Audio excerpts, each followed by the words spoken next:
ಹರಿ ಓಂ. ಅತಿಥಿ ದೇವೋ ಭವ. ಮನೆಗೆ ಬಂದ ಅತಿಥಿ ತಿಥಿ ವಾರ ನಕ್ಷತ್ರ ಗೊತ್ತಿಲ್ಲದೆ ಹೇಳದೆ ಬರ್ತಾನೆ, ಅವನು ದೇವರಿಗೆ ಸಮಾನ.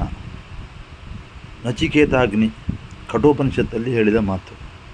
ಮನೆಗೆ ಬಂದ ಅತಿಥಿ ಬೆಂಕಿ, ಆ ಬೆಂಕಿಯನ್ನು ಮೊದಲು ಆರಿಸು.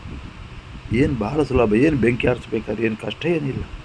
ಬಂದ ಅತಿಥಿಗೆ ಕೈ ತೊಳಿಲಿಕ್ಕೆ ನೀರು ಕೊಟ್ಟು, ಒಂದು ಲೋಟ ನೀರು ಕೊಟ್ಟು, ಒಂದು ತುಂಡು ಬೆಲ್ಲ ತಗೊಂಡು ಅವನು ಕುಡಿದು ಸಂತೃಪ್ತನಾದ ಮೇಲೆ ಬಂದ ವಿಚಾರವನ್ನು ಮಾತಾಡಿ. ನೋಡಿ, ಜೈನರಲ್ಲಿ ಏನು ಸಂಪ್ರದಾಯ ಇದೆ.